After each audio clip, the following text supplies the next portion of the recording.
नमस्ते दोस्तों। आज का डेट है 30 जनवरी 2024 और अभी हम डिस्कस करेंगे द हिंदू के कुछ इंपॉर्टेंट आर्टिकल्स हिंदी में।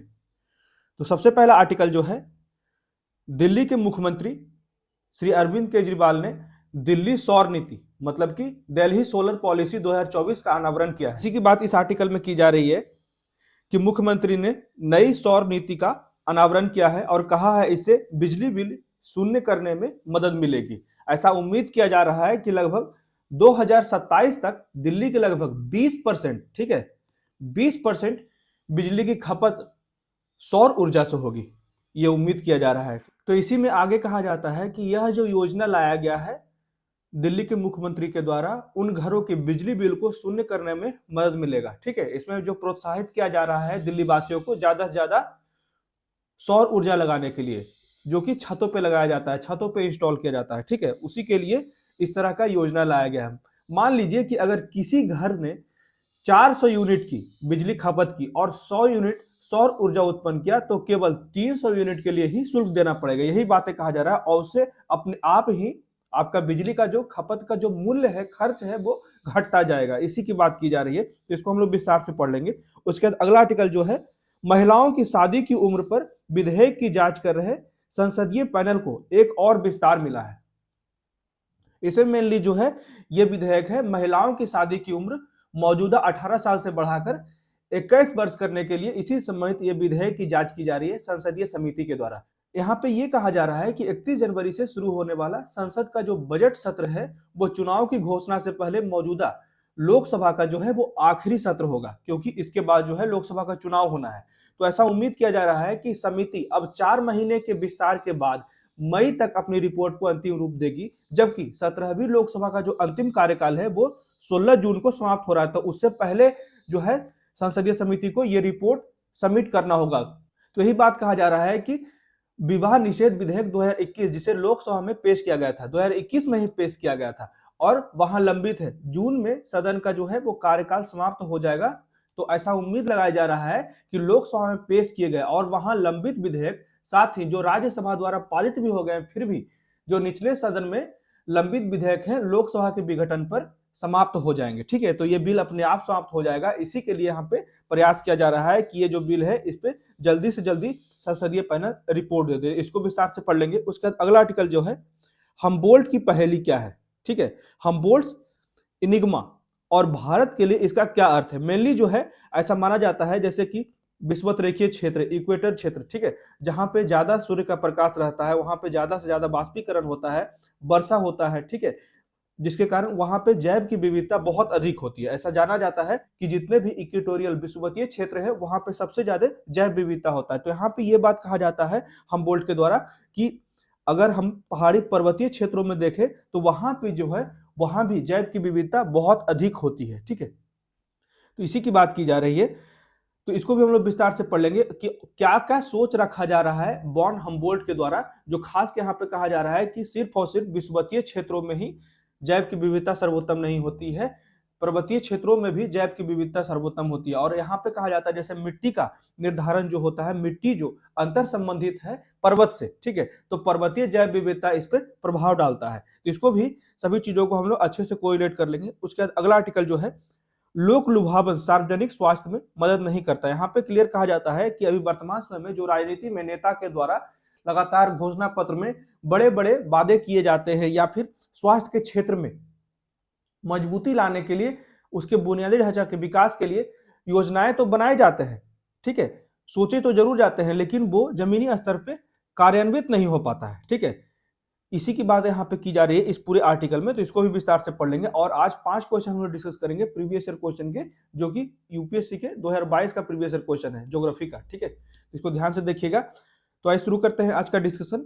सबसे पहला जो आर्टिकल है, जो कि दिल्ली पॉलिसी 2024 के नाम से जाना जाता है। ठीक है, मेनली जो है वहां के लोगों को सौर ऊर्जा के लिए ज्यादा से ज्यादा प्रोत्साहित किया जा रहा है। तो इसके लिए सरकार जो है लगभग 570 करोड़ रुपए खर्च करने की योजना बनाई है। ऐसा उम्मीद किया जा रहा है कि 2027 तक दिल्ली की लगभग 20% बिजली की खपत जो होगी वो सौर ऊर्जा से होगी। ठीक है, उसी की बात यहाँ पे कही जा रही है। तो ये जो सौर ऊर्जा का हम लोग उत्पादन करेंगे, इससे लोगों के जो खपत का खर्च है बिजली का वो कम हो जाएगा। ठीक है, तो इसको हम लोग विस्तार से देख लेते हैं। वही बात यहाँ पे की जा रही है ठीक है, मान लीजिए कि अगर किसी घर में 400 यूनिट की खपत होती है, अगर वो 100 यूनिट जो है वो सौर ऊर्जा से उत्पन्न करता है तो मात्र उसे 300 यूनिट का ही बिजली बिल देना पड़ेगा। ठीक है, इसी के लिए इसी तरह से उसका जो है बिजली का बिल कम होता जाएगा।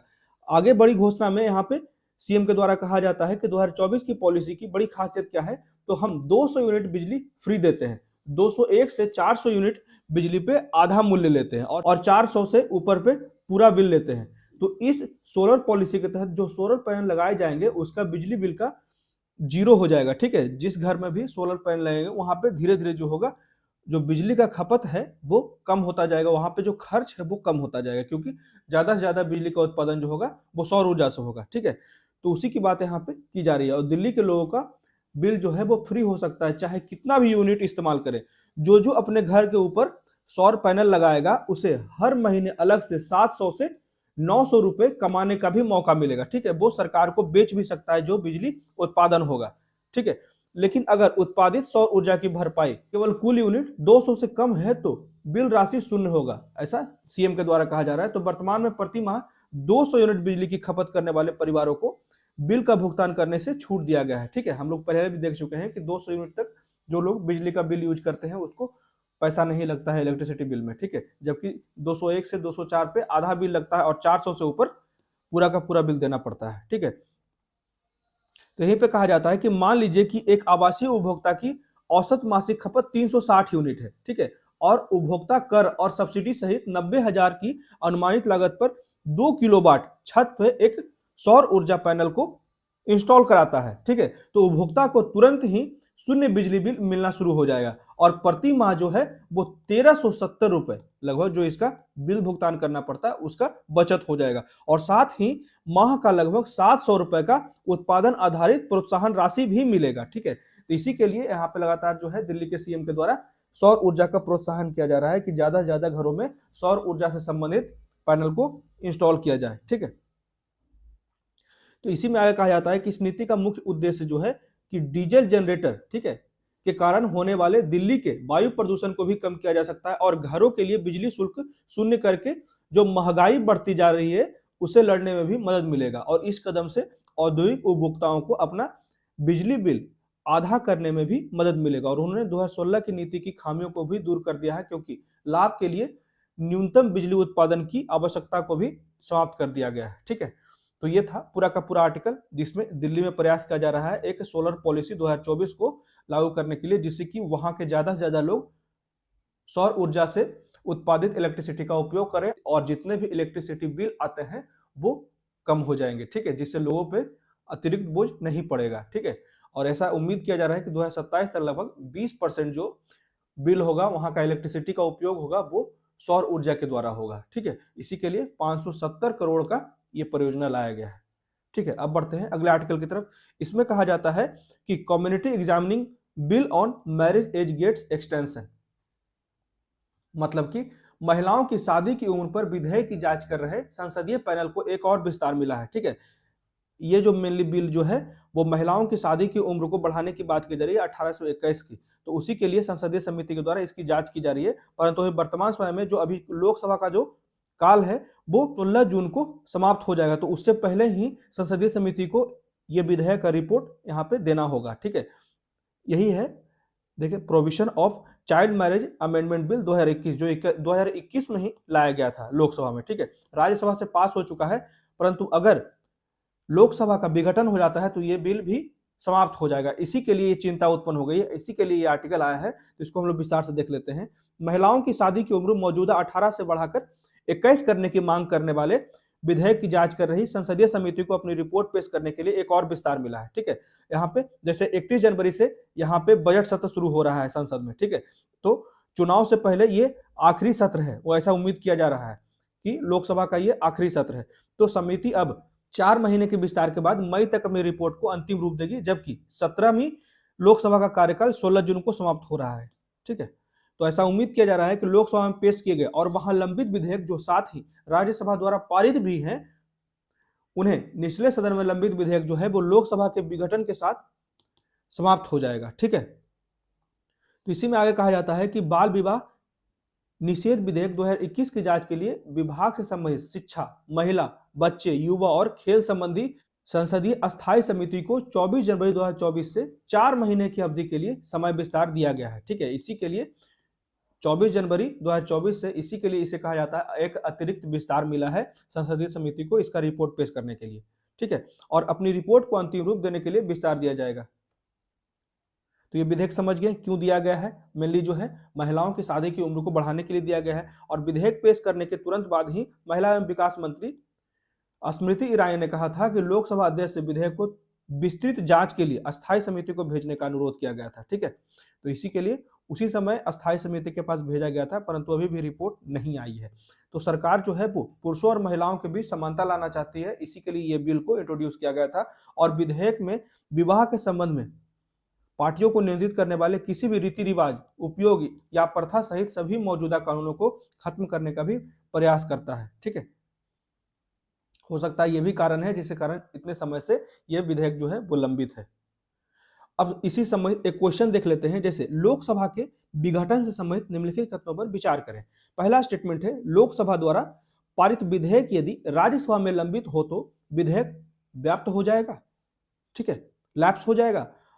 दूसरा स्टेटमेंट है, विधेयक जो है वो राज्यसभा में अगर लंबित हो परंतु लोकसभा द्वारा पारित नहीं किया गया हो तो व्याप्त हो जाएगा, लैप्स हो जाएगा। तीसरा स्टेटमेंट है, दोनों सदनों द्वारा पारित विधेयक यदि राष्ट्रपति द्वारा पुनर्विचार हेतु वापस किया गया तो व्याप्त हो जाएगा। क्या हो जाएगा इसका सही उत्तर? तो इसका सही उत्तर जो हो जाएगा ये 1 हो जाएगा। ठीक है, मतलब कि लोकसभा द्वारा पारित विधेयक यदि राज्यसभा में लंबित है तो विधेयक व्याप्त हो जाएगा, लैप्स हो जाएगा। ठीक है, और ये दोनों स्टेटमेंट गलत है। लोकसभा में अगर लंबित कोई विधेयक व्याप्त होता है तो चाहे वह लोकसभा में उत्पन्न हुआ हो या फिर राज्यसभा द्वारा उसे प्रेषित किया गया हो, तभी जब लोकसभा भंग होती है तो विधेयक व्याप्त होता है। ठीक है, कुछ चीजें और ध्यान रखिएगा यहाँ पे, जैसे एक विधेयक जो लोकसभा द्वारा पारित हो गया है लेकिन राज्यसभा में लंबित है तो समाप्त हो जाएगा। ठीक है, लोकसभा में पारित हो गया है और राज्यसभा में अभी लंबित है, वेटिंग में है, तो वो विधेयक जो है वो लैप्स हो जाएगा। अगर राज्यसभा में लंबित है लेकिन लोकसभा से भी पारित नहीं हुआ है तो वो विधेयक जो है वो लैप्स नहीं होगा। ठीक है, और एक विधेयक जो दोनों सदनों से पारित हो गया है लेकिन राष्ट्रपति की सहमति अभी नहीं मिली है तो वो भी समाप्त नहीं होगा। अगर दोनों से पास हो गया है, अगर राष्ट्रपति की सहमति नहीं मिली है तो वो लैप्स नहीं होगा। ठीक है, और दोनों सदनों द्वारा पारित लेकिन राष्ट्रपति द्वारा सदनों में पुनर्विचार के लिए लौटाया गया है तो वो भी विधेयक जो है वो लैप्स नहीं होगा। ठीक है, सिर्फ लैप्स होगा जब लोकसभा से पारित हो गया है तब। ठीक है, क्लियर हो गया। अब बढ़ते हैं अगले आर्टिकल की तरफ। इसमें कहा जाता है कि what is Humboldt's enigma and what does it mean for India, मतलब कि हम्बोल्ट की पहेली क्या है और भारत के लिए इसका क्या अर्थ है। ठीक है, इसको हम लोग विस्तार से देख लेते हैं। मेनली जो इसमें कहा जाता है कि जितने भी विषुवतीय क्षेत्र हैं, इक्वेटर क्षेत्र हैं, वहां पे सबसे ज्यादा जैव विविधता है। ठीक है, डाइवर्स बायोडाइवर्सिटी है। ठीक है, उसी की बात यहाँ पे की जा रही है। तो यहाँ पे राइटर के द्वारा कहा जा रहा है कि सिर्फ और सिर्फ विषुवतीय क्षेत्रों में या फिर ज्यादा बारिश होने वाले जहाँ पे तापमान अच्छी रहती है, उसके अलावा जो पर्वतीय क्षेत्र होती है वहां पे भी बायोलॉजिकल डाइवर्सिटी बहुत ज्यादा होती है। ठीक है, तो इसी के बारे में हम लोग पढ़ लेते हैं। जैसे पृथ्वी के उष्णकटिबंधीय क्षेत्रों को अधिक धूप मिलता है, इसलिए उन्हें सबसे अधिक जैव विविधता वाला स्थान माना जाता है, परंतु यहाँ पे पर्वत इस नियम के लिए अवहेलना करता है।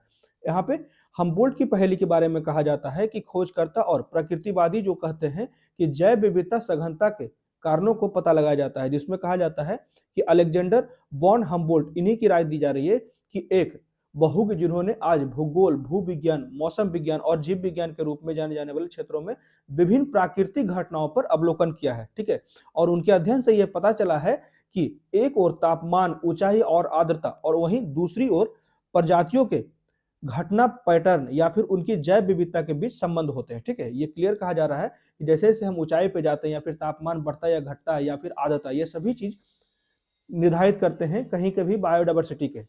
ठीक है, तो इसी में 2 सदियों के बाद जीव विज्ञानियों के एक समूह जो भूगोल के साथ विविधता के संबंध का पता लगा रहे हैं, उन्होंने ही कहा है कि विभिन्न प्रकार के उपकरण और मानदंड का उपयोग किया गया है जिसमें जैव विविधता और पहाड़ों के बीच संबंधों का एक अपना संस्करण, ठीक है, प्रस्तावित किया है, जिसे हम्बोल्ट की पहेली कहा जाता है। ठीक है, ये क्लियर हो गया कि जैव विविधता और पहाड़ों के बीच के संबंध को यहाँ पे दर्शाया जाता है हम्बोल्ट की पहेली में। इसी में हम्बोल्ट की पहेली होती क्या है, तो पृथ्वी के झुकाव कोण के कारण ही विश्व के उष्णकटिबंधीय क्षेत्रों को सूर्य से अधिक ऊर्जा मिलता है। इसलिए उष्णकटिबंधीय क्षेत्रों में अधिक प्राथमिक उत्पादकता होती है, जिससे अधिक विविधता की सुविधाएं मिलती है। ठीक है, अधिक पारिस्थितिकी तंत्र को स्थान मिलता है, जिससे अधिक जटिल पारिस्थितिकी तंत्र बनते हैं और अधिक जैव विविधता बनती है। तो हम्बोल्ट के द्वारा कहा जाता है कि पृथ्वी के उष्णकटिबंधीय क्षेत्रों में अकेले सभी जैव विविधता वाले क्षेत्र शामिल नहीं है, और उष्णकटिबंधीय क्षेत्रों के बाहर के कई क्षेत्र अत्यधिक जैव विविधता रखते हैं। जैसे कि पहाड़ों की बात की जा रही है, वहां पे भी बहुत अच्छी जैव विविधता होती है। तो ऐसा उम्मीद किया जा रहा है कि उष्णकटिबंधीय क्षेत्रों से दूर जैसे जैसे जाते हैं जैव विविधता घटती है। ठीक है, परंतु पहाड़ एक मात्र अपवाद है जहां पे जैव विविधता नहीं घटती है। ठीक है, इसी में आगे कहा जाता है कि भारत में हम्बोल्ट की पहेली के बारे में सोचने का एक सरल तरीका जो है वो मध्य प्रदेश और छत्तीसगढ़ से गुजरने वाली कर्क रेखा के दक्षिण में हमारे उष्णकटिबंधीय क्षेत्रों में जैव विविधता पर विचार करने से पता चलता है। और यह क्षेत्र जो है देश में सबसे अधिक विविध माने जाते हैं। पश्चिमी घाट और श्रीलंका में जैव विविधता हॉटस्पॉट इसी क्षेत्र में देखी जाती है। हालांकि यहाँ पे इसी के लिए पर्वत के बारे में भी कहा जाता है, जैसे पूर्वी हिमालय की कहीं अधिक विविधता है। ठीक है, इसी के लिए लगातार जो है हम्बोल्ट के द्वारा पर्वत की जैव विविधता की बात की जा रही है। तो पृथ्वी का इतिहास या फिर उसका भूगोल या फिर जलवायु पर्वतीय विविधता का मुख्य संचालक है। अलग अलग स्थानों पे अलग अलग जैव विविधता इन कारकों के समय और स्थान के साथ आपस में अंतर संबंध बनाती है। पर्वत दो प्रकार की मेजबानी करते हैं जो जैव विविधता को बढ़ाने में सक्षम होती है। सबसे पहले भूवैज्ञानिक प्रक्रियाओं जैसे कि उत्थान के परिणाम स्वरूप एक नया आवास बनाता है जहां नई प्रजातियां उत्पन्न होती है। ठीक है, उत्थान के अपलिफ्टमेंट के कारण। ठीक है, इसलिए इस आवास का पालन किया जाता है। और दूसरा जो है जलवायु संबंधी स्थिर पहाड़ों पर प्रजातियां लंबे समय तक बनी रहती है, इसलिए यह स्थान जो है वो वहां पे हॉटस्पॉट बन जाता है बायोडाइवर्सिटी का। ठीक है, जो समय के साथ ऐसी कई प्रजातियों को जमा कर लेती है, एक जगह पे इकट्ठा कर लेती है। आगे तटीय उष्णकटिबंधीय आकाशद्वीप की बात की जा रही है, जैसे कि तराई से घिरे पहाड़ की बात की, जैसे पश्चिमी घाट में 16 स्काई द्वीप हुआ गया। यह भी बहुत अच्छा उदाहरण है जैव विविधता के लिए। ठीक है, यहाँ पुरानी वंशावली पहाड़ की चोटियों पर बनी होती है, क्योंकि निचली ऊंचाई पर उनके आसपास जलवायु और आवास में उतार चढ़ाव होता रहता है। ठीक है, यहाँ पे इसलिए पर्वतों पे ज्यादा लोग मतलब कि ज्यादा से ज्यादा जैव विविधता दिखाई जाती है, क्योंकि नीचे जो होता है वो जलवायु और आवास में उतार चढ़ाव होता है, इसलिए वहां पे घट जाता है। यही कारण है कि पश्चिमी घाट की कुछ सबसे पुरानी पक्षी प्रजातियों जैसे कि सोलिकॉन हो गया, मोंटे सिनकला हो गया, 16 स्काई द्वीप समूह पर स्थित है। यही कारण है कि इस तरह के पहाड़ी छोटे छोटे पहाड़ी हैं, वहां पे भी जैव विविधता सर्वोत्तम मात्रा में पाई जाती है। कभी कभी एक ही पर्वत पर कुछ प्रजातियों के लिए पालन और दूसरे के लिए एक संग्रहालय हो सकता है, जो प्रजातियों की परिस्थिति पर निर्भर करता है। ठीक है, तो वैज्ञानिकों ने पाया है कि पहाड़ों की भूवैज्ञानिक संरचना जितनी अधिक विषम है वे उतने ही अधिक, ठीक है, ये पॉइंट ध्यान रखिएगा, वे उतने ही अधिक जैव विविधता वाले हैं। दुनिया भर में उच्च जैव विविधता वाले सभी पहाड़ों में विशेष रूप से उष्णकटिबंधीय क्षेत्रों में उच्च भूवैज्ञानिक विविधता भी है। हम यह भी जानते हैं कि पौधे मिट्टी के प्रकार से प्रभावित होती है, और जो उस क्षेत्र में चट्टानों के प्रकार पर निर्भर करती है, क्योंकि मिट्टी जो है वो कहीं ना कहीं चट्टानों से ही बनती है। इसलिए उच्च भूवैज्ञानिक विविधता जो है वो अक्सर सामान्य जलवायु व्यवस्थाओं के भीतर अद्वितीय पर्वतीय आवास पैच का निर्माण करती है और विविधीकरण को बढ़ावा देती है। ठीक है, इसी की बात की जा रही है। जैव विविधता समृद्धि का पैटर्न खोजने के संबंध में कुछ चुनौतियां भी हैं। जैव विविधता की समृद्धि का पैटर्न खोजने के संबंध में जो चुनौतियां उत्पन्न हुई वैज्ञानिकों के सामने, वो हम लोग डिस्कस कर लेते हैं। जैसे जैव विविधता पैटर्न को समझने के वैज्ञानिकों के प्रयास की एक महत्वपूर्ण सीमा यह है कि प्रजातियां कहां पाई जाती है, इस पर सटीक डेटा की कमी है, शोध की कमी है। भारत में विशेष रूप से कई क्षेत्रों का कम अध्ययन किया गया है, जिसके कारण डेटा कम है। इसी के लिए हम लोग मान लेते हैं कि सिर्फ और सिर्फ विषुवतीय क्षेत्र में ही जैव विविधता अधिक है। ठीक है, और हम आधुनिक आनुवांशिक उपकरणों का उपयोग किए बिना ही किसी स्थान की वास्तविक जैव विविधता को समझने की उम्मीद नहीं कर सकते। ठीक है, इसी के कारण जो है इतना चुनौतियां हो रही है। ठीक है, अब देख लेते हैं इन चुनौतियों से निपटने का क्या क्या इनिशिएटिव लेने की बात की जा रही है राइटर के द्वारा। तो हिमालयी अध्ययन पे राष्ट्रीय मिशन की बात की जा रही है। हिमालयी पारिस्थितिकी तंत्र को बनाए रखने के लिए राष्ट्रीय मिशन, जैव विविधता और मानव कल्याण पर राष्ट्रीय मिशन, विविधता पर बुनियादी अनुसंधान का समर्थन करने की इच्छा शक्ति द्वारा उन्हें मजबूत और सशक्त बनाने की आवश्यकता है और आधुनिक आनुवांशिक उपकरणों का उपयोग करने की भी आवश्यकता की बात की जा रही है, जिससे कि हमें सटीक डेटा प्राप्त हो सके, उन स्थानों को चिन्हित करने में आसानी हो सके जहां पे पर्वतीय क्षेत्रों में खासकर जैव विविधता की अधिकता होती है। ठीक है, अब बढ़ते हैं अगले आर्टिकल की तरफ। इसमें सिंपली कहा जाता है कि जितने भी लोक लुभावन बातें की जा रही है राजनीतिक क्षेत्रों में नेताओं के द्वारा, वो कहीं ना कहीं हेल्पफुल नहीं है स्वास्थ्य के क्षेत्रों के लिए। ठीक है,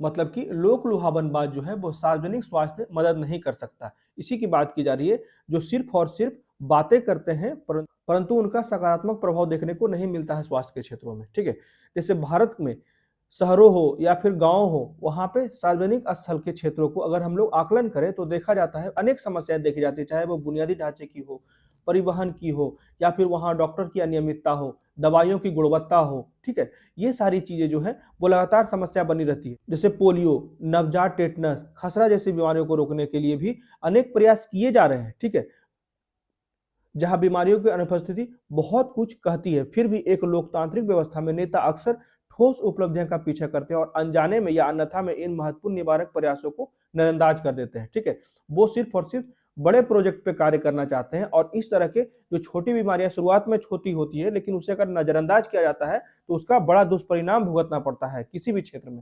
तो विशेष रूप से सभी प्रकार के राजनीतिक नेताओं का झुकाव उन पहलों की ओर होता है जो तत्काल परिणाम का वादा करती है, जैसे नए अस्पताल, निजी अस्पतालों में रियायती उपचार। ठीक है, आपातकालीन प्रतिक्रिया, लोक लुभावन स्वास्थ्य नीतियां, ये सब जो है सार्वजनिक घोषणाएं से परे कार्रवाई की कमी के कारण, ठीक है, कार्यान्वयन की लगातार कमी देखी जाती है। इसके कई उपायों का अधिक प्रभाव नहीं पड़ पाता है, जो लगभग हमेशा बजटीय बाधाओं के कारण होता है, लेकिन लागू होने से पहले ही ये योजनाएं जो होती है उन पर हमारे नेताओं का ध्यान जो होता है वो स्वच्छता हो गया, रोग निगरानी हो गया, सार्वजनिक स्वास्थ्य, शिक्षा जैसे महत्वपूर्ण क्षेत्रों से हट जाता है।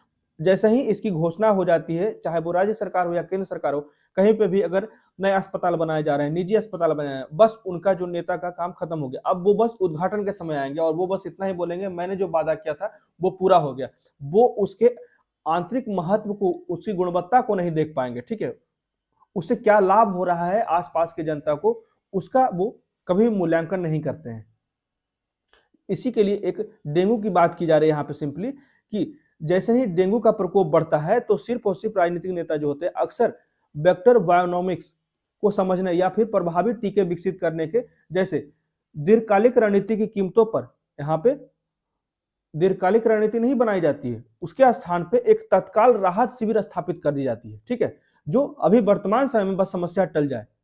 अगर दीर्घकालिक नीति बनाकर इसका रोकथाम किया जाए तो डेंगू या फिर और भी इस तरह की बीमारियां जो होती है स्वच्छता से संबंधित, वो समाप्त की जा सकती है। ठीक है, अगर नीतियां सही तरीके से बनाई जाए जमीनी स्तर पर उसके प्रभाव को देखते हुए, तो ही हम उसे समाधान कर सकते हैं। यही बातें कहा जा रहा है कि आपातकालीन राहत प्रदान करने पर ध्यान केंद्रित करने से डेंगू के मूल कारणों और इसकी दीर्घकालिक रोकथाम और वेक्टर नियंत्रण, टीका विकास, सार्वजनिक स्वास्थ्य बुनियादी ढांचे में विस्तार के लिए आवश्यक शोध पर जनता का ध्यान नहीं जाता है, क्योंकि ये तत्काल शिविर लगा देते हैं। ठीक है, इसी में आगे का यहाँ पे रिपोर्ट दिया गया है जिसमें वर्तमान के प्रधानमंत्री के द्वारा सर्वांगीण पोषण योजना अभियान में हर साल स्टंटिंग को 2%, अल्प पोषण को 2%, इसको कम करने की बात की जा रही है। ठीक है, एनीमिया से 3% और जन्म के समय कम वजन के जितने भी रोगी हैं 2% कम करने की योजना बनाई गई। लेकिन 5वें राष्ट्रीय परिवार स्वास्थ्य सर्वेक्षण में पाया गया है कि 2019 और 21 में 5 साल से कम उम्र के 35.5% बच्चे जो हैं अभी भी अल्प विकसित हैं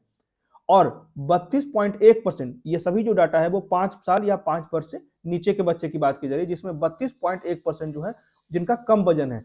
और 6 से 59 महीने की बात की जाए तो उसकी आयु के बच्चों में एनीमिया की व्यापकता 58.6% से बढ़कर यहाँ पे एनीमिया जो है लगातार बढ़ता जा रहा है, 58.6% से बढ़कर 67.1% हो गई। वहीं 15 से 19 वर्ष की महिलाओं की बात की जाए तो यहाँ पे भी एनीमिया का प्रकोप देखा जाता है, 54.1% से 59.1% बढ़ गया है। ठीक है, तो इसी के लिए व्यापकता और नीतिगत लक्ष्यों के बीच यह असमानता जो है वो सार्वजनिक स्वास्थ्य प्रयासों में एक महत्वपूर्ण अंतर को प्रस्तुत करता है। यहाँ पे इसी गैप को दिखाया जाता है कि जो सोचा जाता है, जो भी योजना बनाई जाती है, और अगर कोई अस्पताल बनाया गया या फिर उसको उस स्वास्थ्य क्षेत्र को इंप्रूव किया गया लेकिन उसके क्या परिणाम दोनों के बीच में मिलते हैं, इस गैप को नहीं कम किया जाता है। ठीक है, मतलब कि जो मैंने नीतियां बनाई, मैंने जो इन्वेस्टमेंट किया, वो कितना प्रभावित है, उसे अच्छे तरीके से मूल्यांकन नहीं किया जाता है। बस सिर्फ और सिर्फ किसी तरह अभी के समय में जो समस्या हुई है, अभी ही सिर्फ और सिर्फ निपटान कर दिया जाए।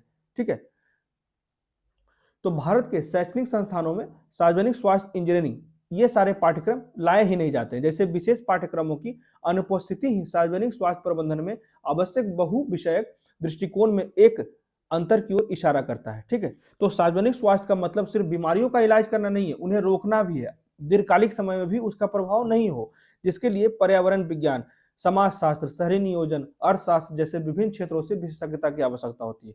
और भारत की सार्वजनिक स्वास्थ्य प्रणाली का वर्तमान चिकित्सक केंद्रित फोकस जो होता है वो अक्सर इस व्यापक प्रकृति को पकड़ने के लिए विफल ही रहता है। ठीक है, ये कभी भी जितने भी नेता होते हैं वो दीर्घकालिक सोच अपनाते ही नहीं है, खास के स्वास्थ्य के क्षेत्र में विकास करने के लिए। ठीक है, तो लोकतंत्र सार्वजनिक स्वास्थ्य के लिए एक स्वाभाविक रूप से हानिकारक नहीं है। ठीक है, बस लोकतंत्र में जितने नेता हैं वो सही तरीके से अपने कर्तव्यों को निभाएं। लोकतंत्र जो होता है वो सार्वजनिक स्वास्थ्य के लिए स्वाभाविक रूप से हानिकारक नहीं है, लेकिन जिस तरह से लोकतांत्रिक प्रणालियों के भीतर सार्वजनिक स्वास्थ्य का प्रबंधन किया जाता है वह अक्सर महत्वपूर्ण कमियों के कारण बनता है।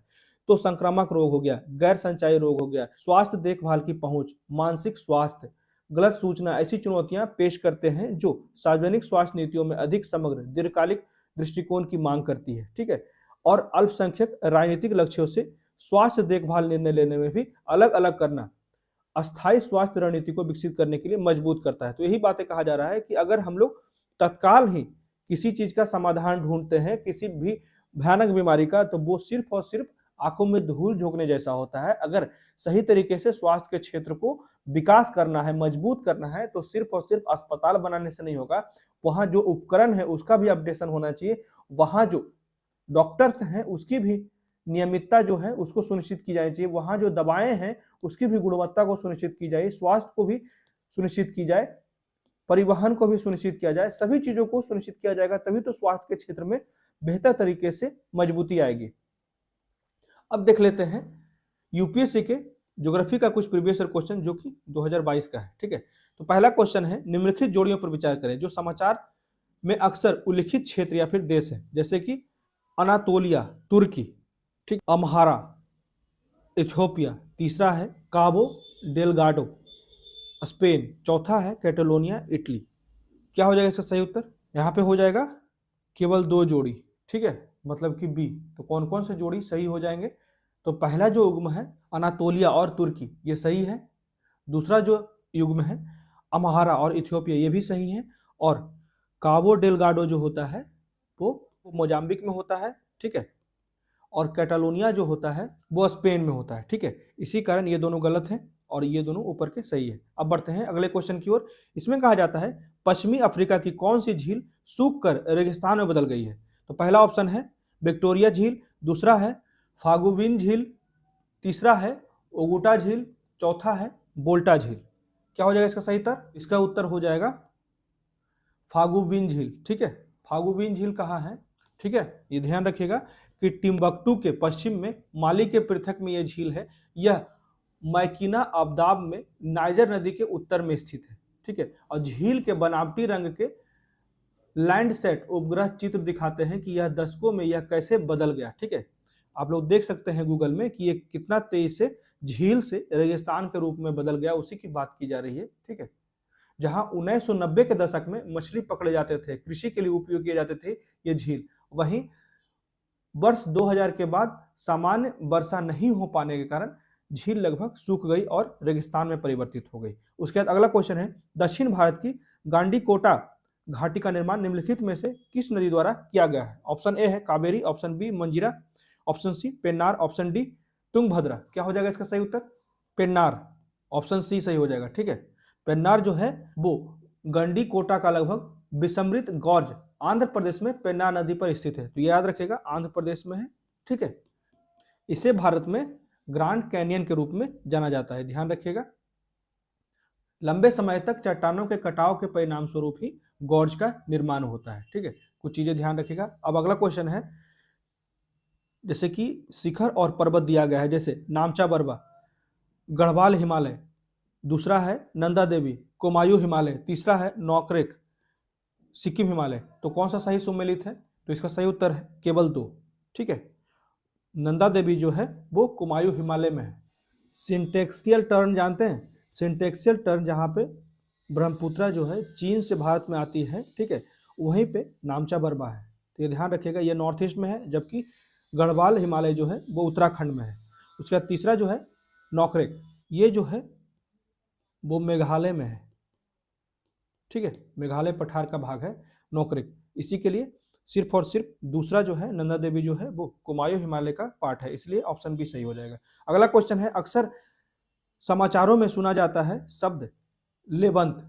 लेबंत मेनली जो होता है, मान लीजिए ये मेडिटेरियन सी है, भूमध्य सागर, तो उसके पूर्वी क्षेत्र में है। ठीक है, यहाँ पे है लेबंत, इसी के लिए इसे पूर्वी भूमध्य सागरीय तटों पर वाला क्षेत्र माना जाता है, इसलिए ऑप्शन ए सही हो जाएगा। तो ये थे आज के द हिंदू के कुछ इंपॉर्टेंट आर्टिकल्स और कुछ इंपॉर्टेंट ज्योग्राफी के क्वेश्चंस। ठीक है, क्योंकि जितना ज्यादा आप प्रीवियस ईयर क्वेश्चंस को करेंगे ना, उसी से आप समझ पाएंगे कि एग्जाम का पैटर्न क्या है और किस तरह के सवाल पूछे जाते हैं, उसी से आप सही तरीके से एनालाइज कर पाएंगे। कोई भी कोचिंग का क्वेश्चन जो ऑथेंटिक नहीं होता है, सिर्फ और सिर्फ प्रीवियस ईयर क्वेश्चन ही ऑथेंटिक होता है, जो आपके प्रिपरेशन को सही दिशा में ले जाता है। ठीक है, तो कैसा लगा मेरा वीडियो प्लीज मुझे कमेंट करके बताएं, और मेरे वीडियो को ज्यादा से ज्यादा लाइक करें, शेयर करें और मेरे चैनल को सब्सक्राइब करें। Thank you.